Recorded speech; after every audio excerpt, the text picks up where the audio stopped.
नमस्कार भाइयों और बहनों।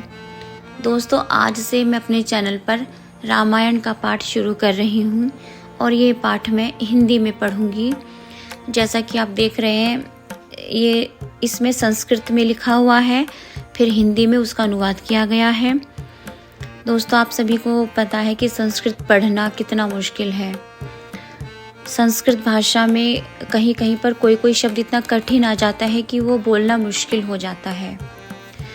तो मैं इसीलिए रामायण का पाठ, श्री रामायण जी का पाठ हिंदी में ही करूँगी और हर रोज़ मैं अपनी श्रद्धा अनुसार 1 पेज या 2 पेज या 3 पेज या जितना भी मुझसे बन पाएगा उतना ही पाठ करूँगी। आप सभी जानते हैं, पूरी की पूरी रामायण को पढ़ना एक ही दिन में संभव नहीं है। तो मैं हर रोज़ अपने चैनल पर हर रोज़ रामायण जी के 2 या 3 पेजों का पठन ज़रूर करूँगी।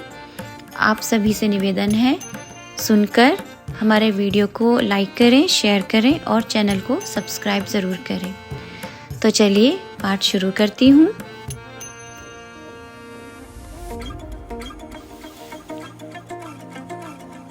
अक्षरों, अनेक अर्थों, रसों, छंदों और मंगलों की करने वाली सरस्वती जी और गणेश जी की मैं वंदना करता हूँ।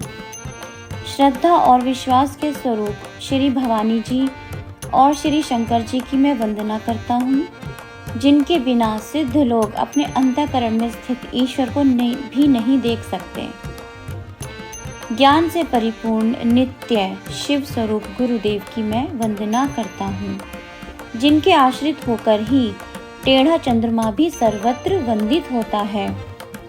श्री सीताराम जी के गुण समूह रूपी पवित्र वन में विहार करने वाले तथा परम ज्ञानी कवीश्वर श्री वाल्मीकि जी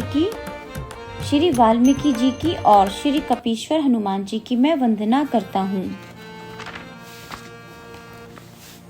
जगत को उत्पन्न, पालन तथा संहार करने वाली, क्लेशों को हरने वाली और संपूर्ण कल्याण को करने वाली श्री रामचंद्र जी की प्रियतमा श्री सीता जी की मैं वंदना करता हूँ, प्रणाम करता हूँ, जिनकी माया के वश में संपूर्ण जगत ब्रह्मादिक देवता व असुर हैं, जिनकी सत्ता से रस्सी में सर्प के भ्रम की भांति यह सब प्रपंच सत्य सा प्रतीत होता है, एवं जिनके चरण ही संसार के सागर से तर जाने की इच्छा करने वाले प्राणियों को एकमात्र नौका रूप है, उन सब कारणों से परे राम नामक भगवान हरि को मैं नमस्कार करता हूँ।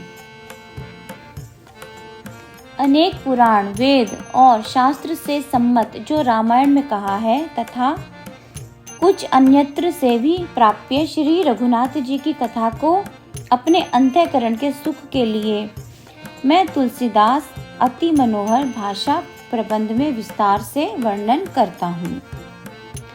जिन्हें स्मरण करते ही सिद्धि प्राप्त होती है, जो गणों के स्वामी और सुंदर हाथी के मुख वाले हैं, वे बुद्धि के समूह और शुभ गुणों के स्थान श्री गणेश जी मुझ पर कृपा करें।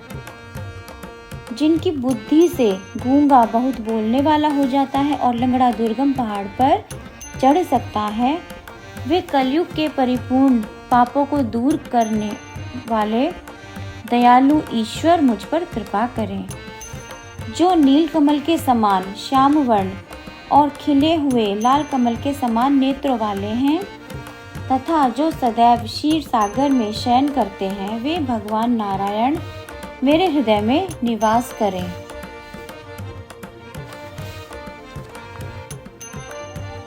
कुंद के फूल और चंद्रमा के समान शरीर वाले, पार्वती जी के साथ विहार करने वाले दया के धाम, जिनका दीनों पर स्नेह है, ऐसे कामदेव को भस्म करने वाले शिवजी मुझ पर कृपा करें। मैं गुरुदेव के कमल स्वरूप चरणों की वंदना करता हूँ, जो दया के समुद्र और मनुष्य रूप में श्री हरि ही हैं और जिनका वचन सदा अज्ञान रूपी घने अंधकार को नाश करने के निमित्त श्री सूर्य की किरणों का समूह है।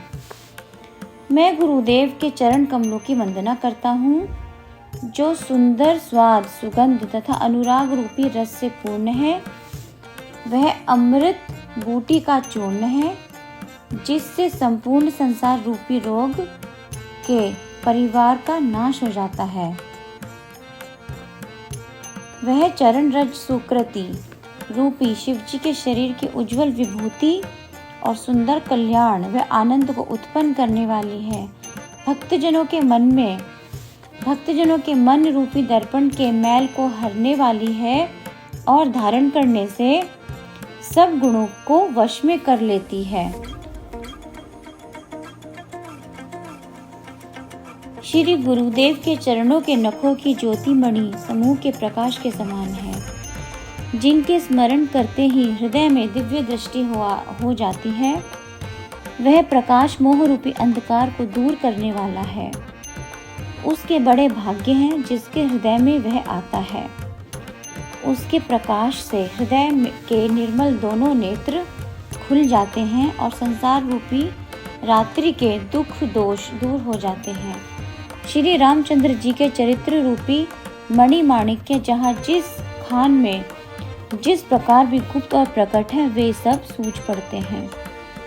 जैसे मंत्र सिद्ध अंजन को नेत्रों से लगाकर सुजान साधक और सिद्धजन पर्वत वन और पृथ्वी में नाना कौतुक देखते हैं।